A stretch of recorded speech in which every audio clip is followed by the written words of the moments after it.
මතක තියාගන්න. ෆේල් වෙන්න පුළුවන්. අපේ බිඳ වැටීම් තමයි පුතේ අපේ ජීවිතේ අපි ජයග්‍රහණය කරන්න අවස්ථාවන් කරගන්නේ. හරිද? ආයේ මොකුත් කතා ඕනේ නැහැ පුතේ. ඔයාලා මතක තියාගන්න මේ ලංකාව හරිද? මේ ලංකාව නියෝජනය කරලා 1964 ඔලිම්පික් තරගෙට කරුණානන්ද කියලා අපේ ශ්‍රී ලංකාව නියෝජනය කරමින් පුද්ගලෙක් ඉදිරිපත් වෙනවා. හරිද? මීටර් 10000 තරග ඉසව්වට. හැබැයි එයා ඒ තරග ඉසව්වට ගිහිල්ලා ඒ තරග ඉසව්වේ යනකොට මීටර් 10000 යා දුවනකොට ඒ කියන්නේ ලෝකයේ රටවල් ගණනාවක් සම්බන්ධ වෙනවා. සම්බන්ධ වෙලා ඒ තරගය යනකොට එයාට හිතා ගන්න බැරි විදියට ලීඩ් තියලා කට්ටිය යනවා. අන්තිම වට 20 වගේ යනකොට කරන්නම දෙයක් නැහැ. අර දුවන කට්ටිය තරගේ දුවලා අවසන්. නමුත් කරුණානන්දට වට 4ක් ඉතුරුව තියෙනවා. ගොඩක් අය මේ වට ටික යනකොට පළවෙනියා දෙවෙනියා තුන්වෙනියා ගියපු ගමන්ම ගොඩක් දෙනා තරගේ අත්හරිනවා. එතනින් එහා ස්ථාන ලබා ගන්න දුවන්නේ නැහැ. හරි?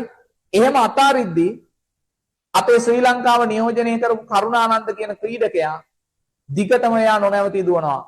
හිතේ ධෛර්යයෙන් දුවනවා. මතක තියාගන්න අන්තිම වට 4 යා තනියම ට්‍රැක් එකේ යනකොට 60000කට අධික මිනිස්සු ඒ ක්‍රීඩා ලෝලීන් එයාට hina වෙන්න ගන්නවා. එයාට උසුළු විසුළු කරනවා. එයාට හූ කියනවා. එක එක ටිකන් අර hina වෙන අර සමච්චලයට ලක් කරනවා.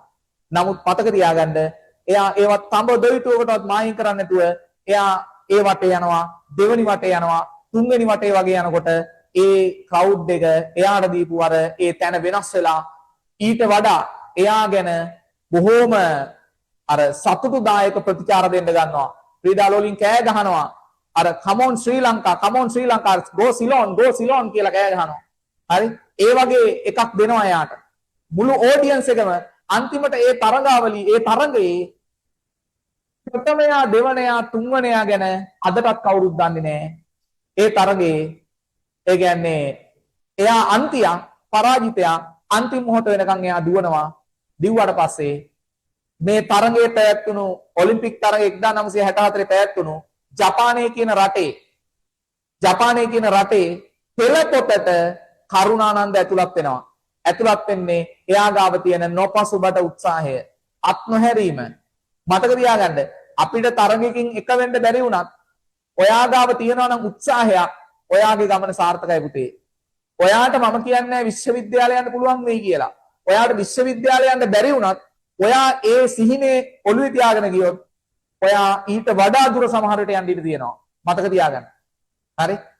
අපි නොහිතුවට අපි යම් දෙයක් වැරෙන් අල්ලගෙන ඉන්නවා නම් අපේ විද වැටීමක් ඉන්නේ නැහැ. අන්න ඒක මතක තියාගන්න. අපි අනිවාර්යයෙන්ම නැගිටිනවා. ඒ නිසා මම ඕගොල්ලන්ගෙන් ඉල්ලන්නේ ඒක.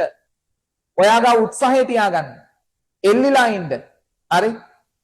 ලංකාවට එවැනි පුද්ගලයෙක් අද වෙනකොනුත් වටින් නැති වුණාට අද වෙනකොට අධි සංවර්ධිත රටවල් වලින් එකක් වන ජපානයට ඒ මිනිස්සයා වැදගත් පුද්ගලයෙක් වුණා වගේම ඒගොල්ලන්ගේ පෙළ පොත්වල මෙයා ගැන කතාව ලියවෙනවා. මේ ඒ ජපානයේ ඉන්න දරුවෝ පාසල් අධ්‍යාපනයේ ඉන්න දරුවෝ කරුණානන්දගේ ආදර්ශය ලබා ගන්නවා. අන්න ඒක මතක තියාගන්න.